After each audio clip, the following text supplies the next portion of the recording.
We going now? Yep, cool. Hi. I've got stage fright.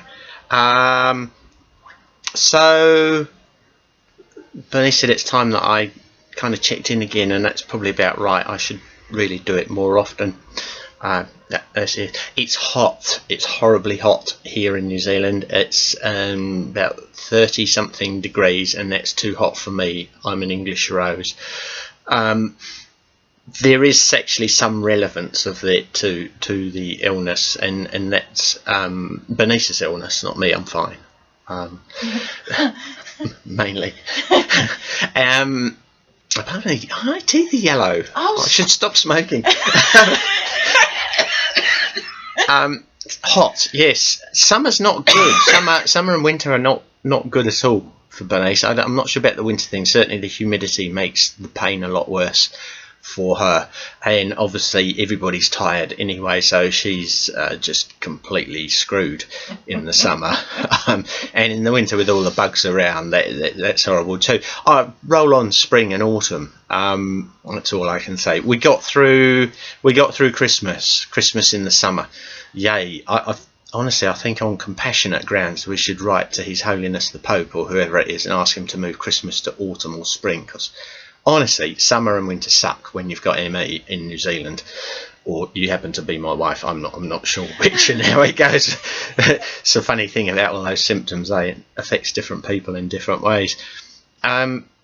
So actually, Christmas was hard this year for me. It's the first one where I really kind of sat down and thought long and hard about what life might be like when Bernice is gone, and how long has she got, because she's so much worse at this time of year, and yet there's still things she has to try and push through.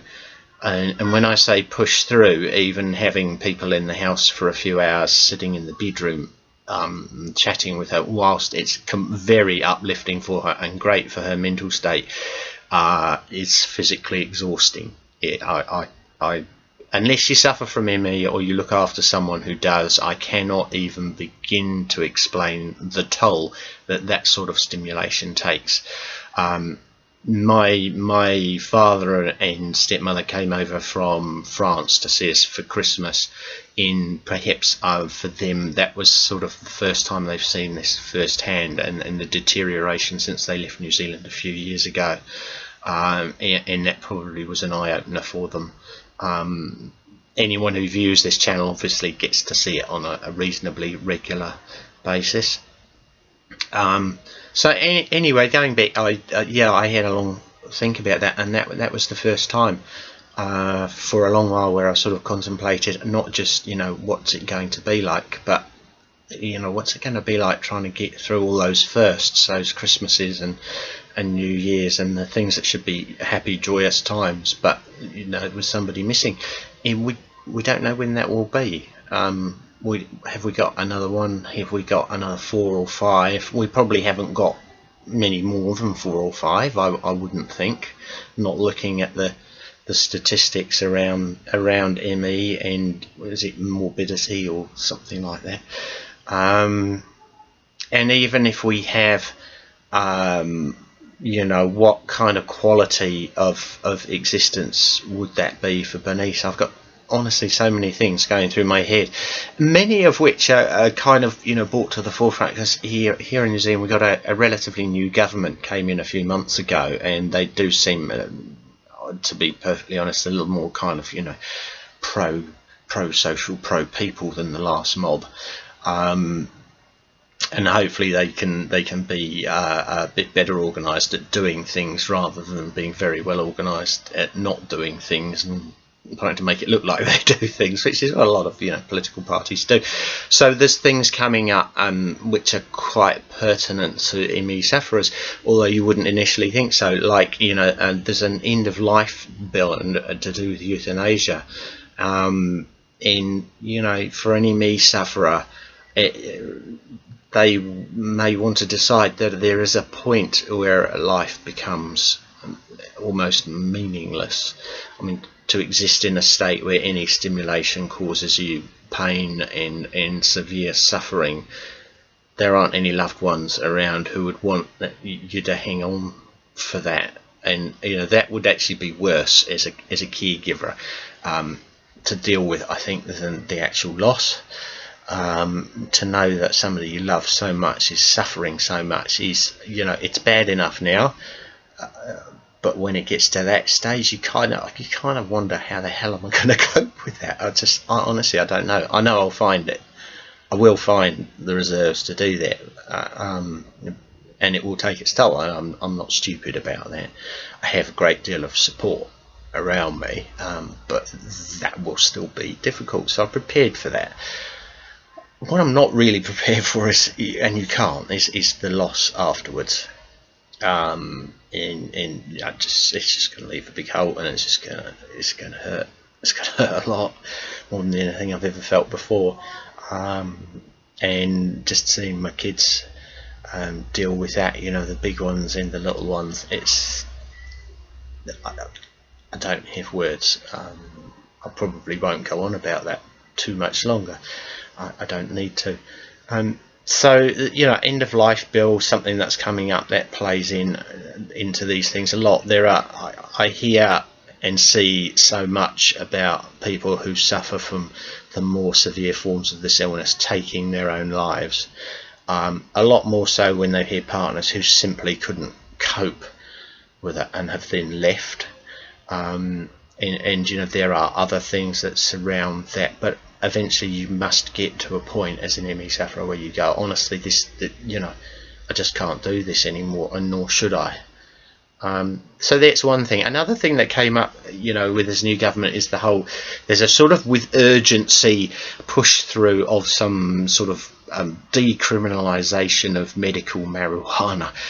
Now I think, I don't know, the impression I get is most ME sufferers, they use medical marijuana, legal or not. And as a caregiver, you kind of go, actually, I don't really give a flying shit whether it's legal or not. It vastly improves my wife's quality of life. The concern around that, is that you can get banged up for it.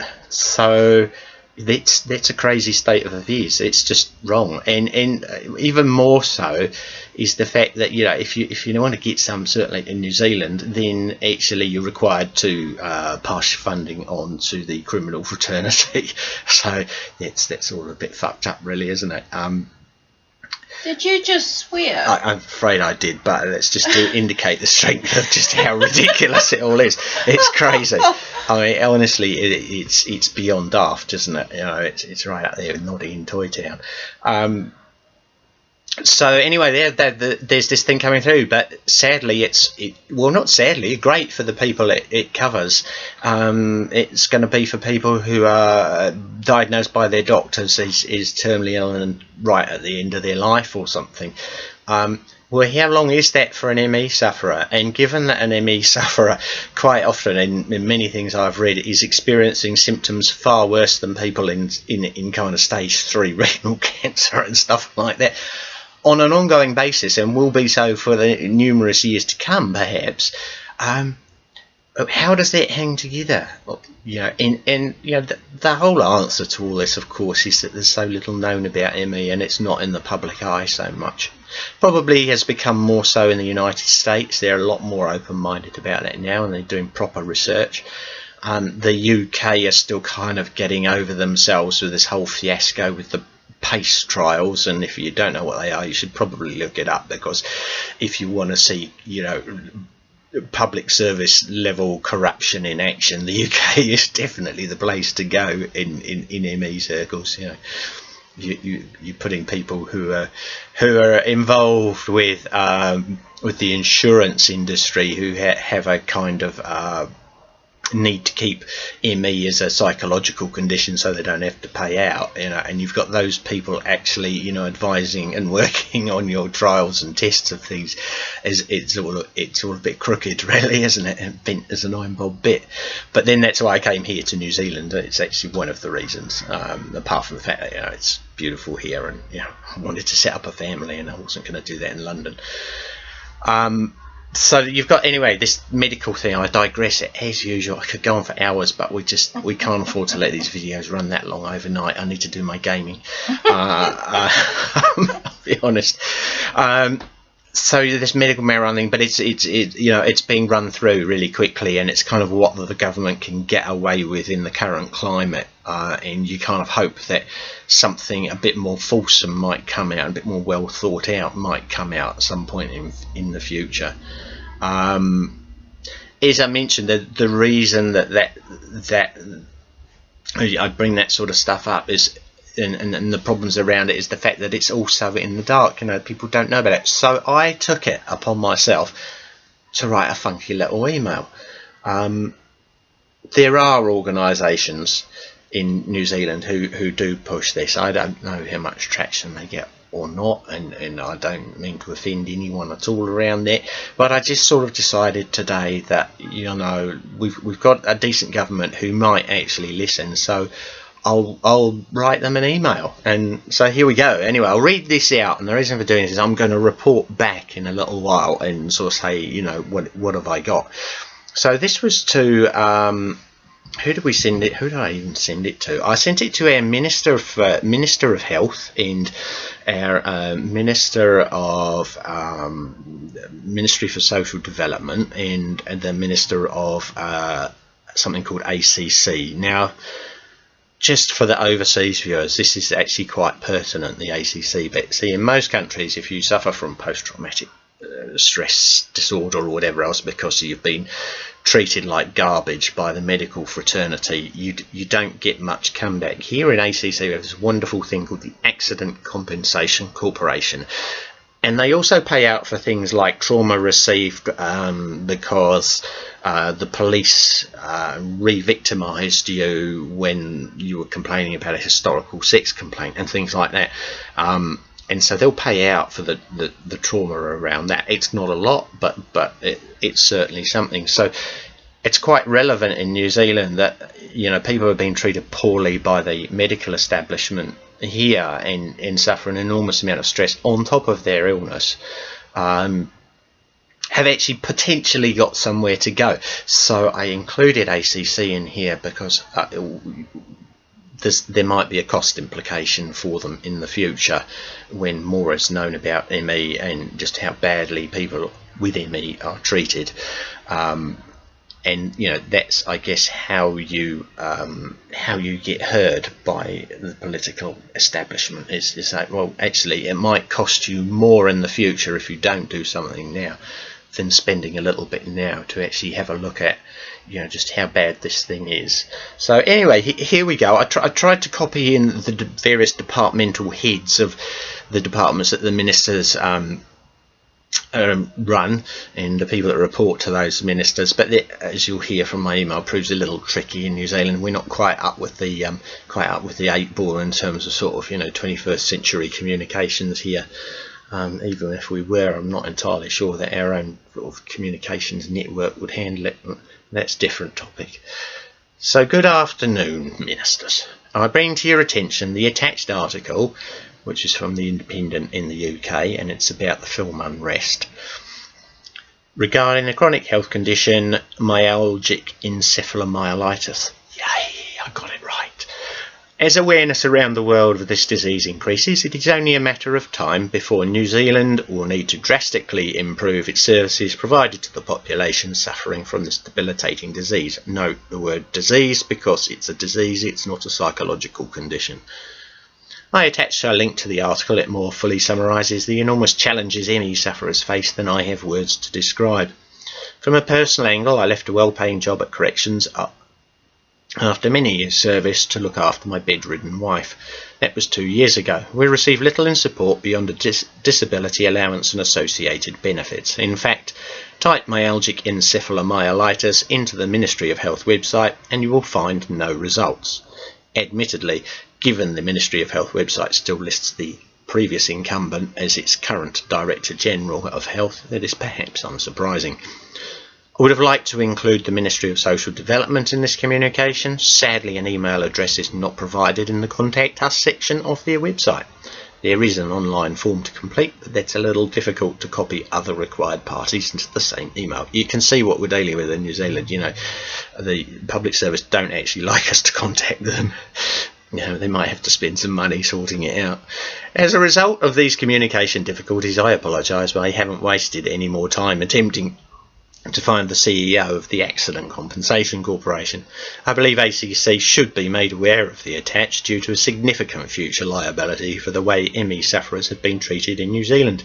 A good read of the attached article should reveal just why that is. Now, hopefully some brainy sort of an advisor who works for the minister will actually read that and go, oh, future liability, I'd better have a look and read through it. And if they're brainy enough, and they usually are, they're very good, these advisors, they're kind of the cream of the crop. They will look at that and see the words PTSD, and after they've had a hernia, I'll probably say to the minister, we might want to have a little look at this. And that's where the ball hopefully will get rolling. And I've just put on, I'll be very happy to further discuss it with them, the departments, representatives, or anyone else, and it shouldn't be kept in the dark any longer. So that's my little bit to wave the banner. Hopefully this hasn't been too long and it's kind of had some progression in this little bit. And the next one I'll probably get back and say what response I may or may not have had, and I'm just going to keep going at it, because to be honest, I don't think people should go through this. They shouldn't have to deal with this. All this, I'm going to swear again, but all this bollocks that you have to deal with, on top of looking after someone who is chronically ill and trying to care for your family at the same time with bugger all money, and living off the charity of others. So a big thank you to the others who have charitably supported us over these years, family and friends, and they know who they are. I am utterly in your debt, financially and emotionally. I wish I had more time to devote to others, but right now I think I'm going to spend the year fighting the good fight for people who suffer from ME. So thank you for listening, and we'll catch up again soon.